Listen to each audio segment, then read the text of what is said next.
Daily Words of God. The three stages of work were done by one God. This is the greatest vision, and is the only path to knowing God.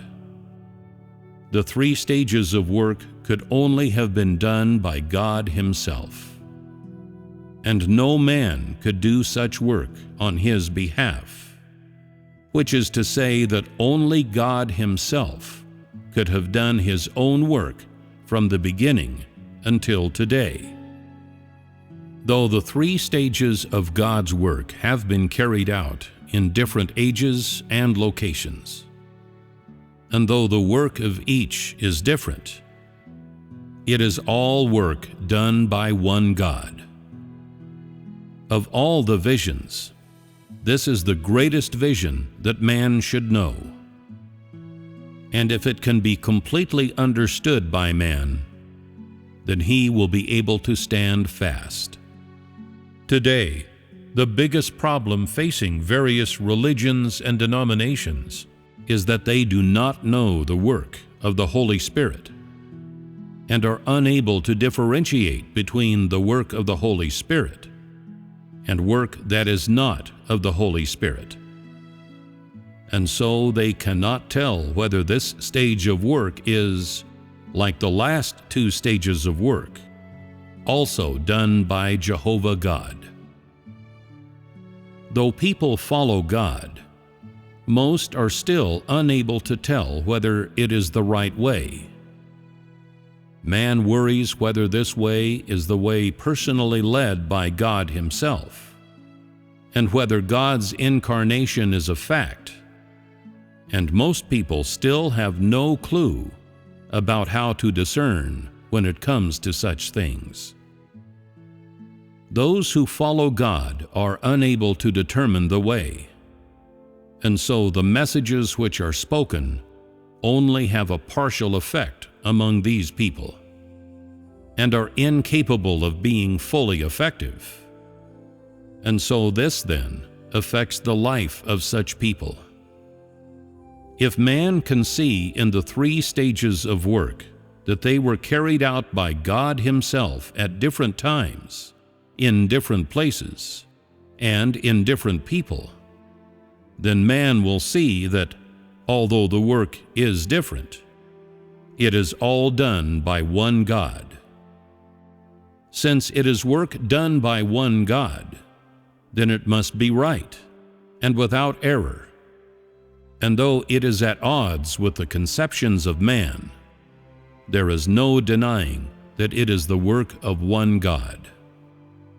If man can say for sure that it is the work of one God, then the conceptions of man will become mere trifles, unworthy of mention.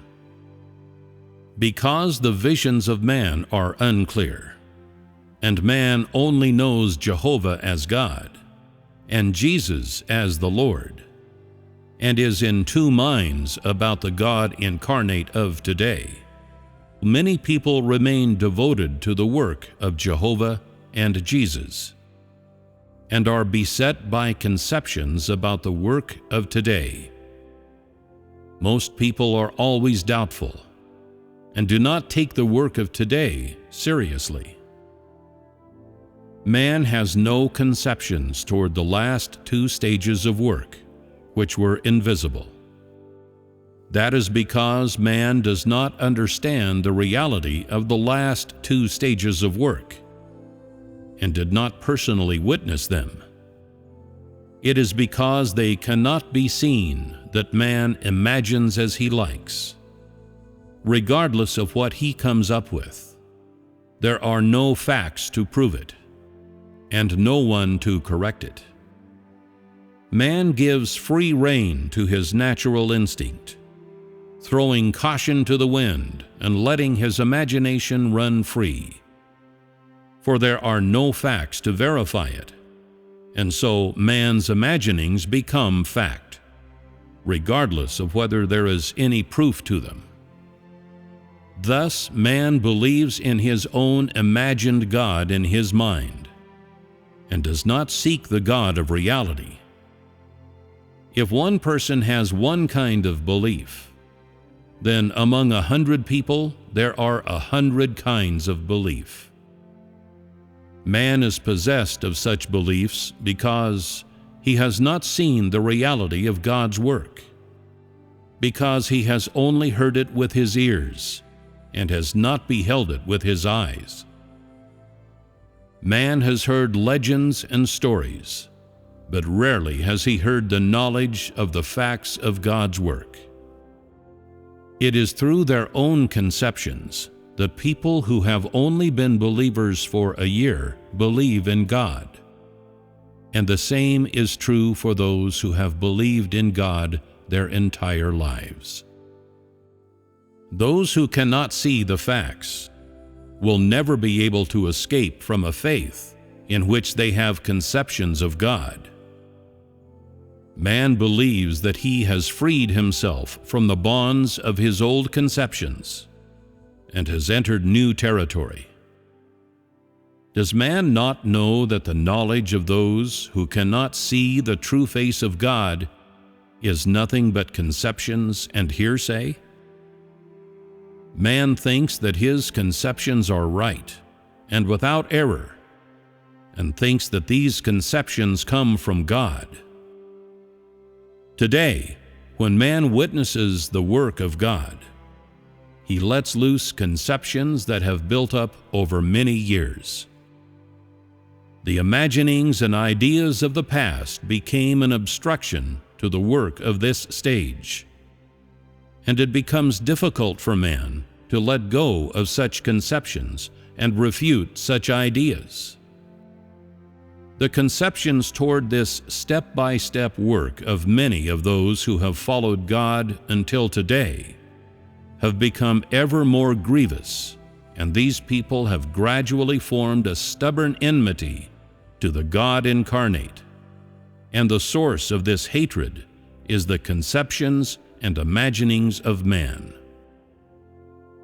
It is precisely because facts do not allow man to give free rein to his imagination, and moreover, cannot be easily refuted by man, and the conceptions and imaginings of man do not brook the existence of facts, and furthermore, because man does not give thought to the correctness and veracity of facts, and merely single-mindedly lets loose his conceptions, and employs his own imagination, that the conceptions and imaginings of man have become the enemy of the work of today, work which is at odds with the conceptions of man.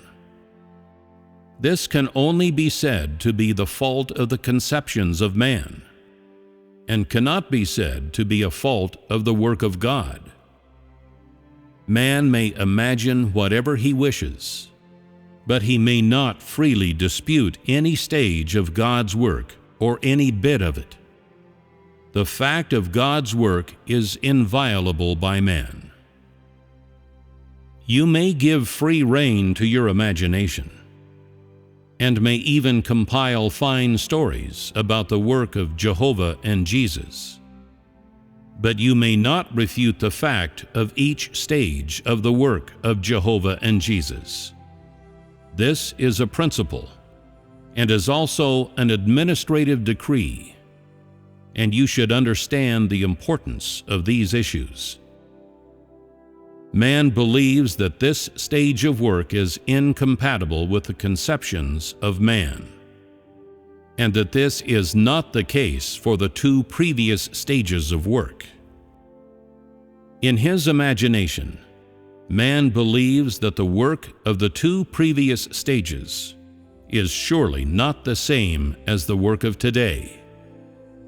But have you ever considered that the principles of God's work are all the same? That his work is always practical, and that, regardless of the age, there will always be a deluge of people who resist and oppose the fact of his work. All those who today resist and oppose this stage of work would also undoubtedly have opposed God in times past. for such people will always be the enemies of God. The people who know the fact of God's work will see the three stages of work as the work of one God, and will let go of their conceptions. These are people who know God, and such people are those who truly follow God. When the entire management of God is nearing its end, God will class all things according to kind. Man was made by the hands of the Creator, and in the end, He must completely return man under His dominion. This is the conclusion of the three stages of work. The stage of work of the last days, and the previous two stages in Israel and Judea, are God's plan of management in the entire universe. No one can deny this, and it is the fact of God's work. Although people have not experienced or witnessed much of this work, the facts are still the facts, and this is undeniable by any man.